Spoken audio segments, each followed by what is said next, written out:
Overloaded sa kalingawan ang pagsaulog sa 27th Tinalak Festival sa South Cotabato nga gipahigayon sa Coronadal City.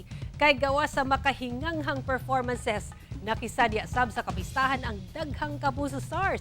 Samtang pagpreserba sa LGU sa kultura sa maong probinsya, gikabiliban sa kapuso stars. Atong silipon sa report ni Efren Mamak. Mabulukong street dancing, energetic stage performances, ug pasiklaman sa beauty, wit and talent sa search for mutya ng South Cotabato. Pipila lang kini sa mga aktibidad nga gipasigarbo atol sa pagsaulog sa 60th founding anniversary ug 27th Tinalak Festival sa probinsya sa South Cotabato nga gipaygayon sa Coronadal City. Kining pipila ka bahay kubo nga kabahin sa Agri-Trade Fair mikuha og atensyon sa mga bisita. Gi-showcase sab sa matag disenyo ang historical roots sa mga tribo sama sa tribong Tiboli. Ang ngalang Tinalak gikan sa traditional abaca cloth nga mano-manong hinimo sa maong tribo. Ang maong festival pagpakita sab sa panagiusa sa nagkalain-laing tribo sa probinsya bisan pa man sa nagkadiiyang kultura. Ang maong engranding aktibidad sa probinsya wa gyud gipalagpas sa Kapuso Star kinsa nakisadya sa Congressional Night Huwebes sa gabi.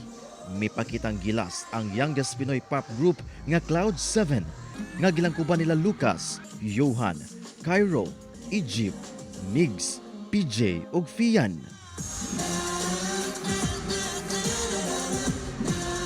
And grabe po talaga yung pag-welcome nila. Ganun pa rin po talaga kainit. Dahil po doon, na-translate po namin yun sa mga performances po namin. It's a blessing po na pag-perform po ulit kami sa ganitong karaming tao. May pagligsab sila Kapuso Sparkle artist Vince Maristela, AZ Martinez, ug Sofia Pablo. Sumala nila, ilag yung gipangandaman ang ilang performances alang sa mga kapusong South Cotabateños. Paghahanda, vocal lessons. Energy, nag-ipon kami ng energy para pag nag-perform kami, all out. Wow! Mentally, syempre kailangan mentally prepared ka pag pumunta ka ng stage at mag-perform sa lahat ng tao. Ako naman, pinaghirapan ko yung vocal rest ko. Joke, wala, nag-beauty sleep lang kami kanina. Chikahan sa morning. Mas misamot ang kahugyaw diyang nag-perform ang cast sa The Master Cutter nga si Prince Carlos, Anthony Constantino, ug Shuvi Etrata.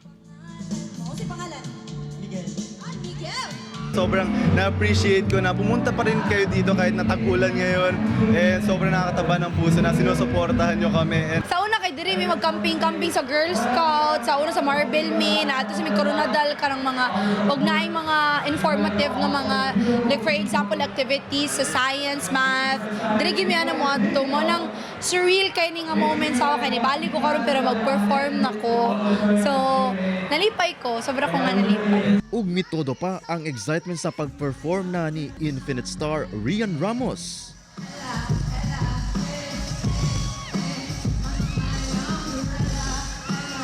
Ang fans, way kasudlan ang kalipay kay sumala nila. Nakita na gyud nila sa personal si Reyna Mitena sa Encantadia Chronicles Sangre. Kung ayaw niyong mapaslang, mag-ingay! Gusto ko lang magpasalamat kasi pagkatapos ko puksain ang Encantadia, nakapagbakasyon ako dito sa mundo ng mga tao at nakilala ko kayong lahat. Okay lang naman pala kayo eh. Akala ko masasama kayong lahat pero okay naman pala. Kaya hindi nagalit si Mitena. Gikabiliban sab sa Kapuso Stars ang padayong pagpreserba sa LGU sa kultura sa probinsya sa South Cotabato. Of course, the government backing the culture here in South Cotabato is a very, very big thing. And Having this festival is great. It's a wonderful way to celebrate yung mga arts and crafts nating mga Pinoy na talagang part ng kultura natin. We should really celebrate it and remember it all the time. Hipay ng tanan! Sa liwat, maraming salamat! May gabi sa inyo tanan! Kauban si Gary Balantayog, Bong Vicencio, Efren Mamak, One Mindanao.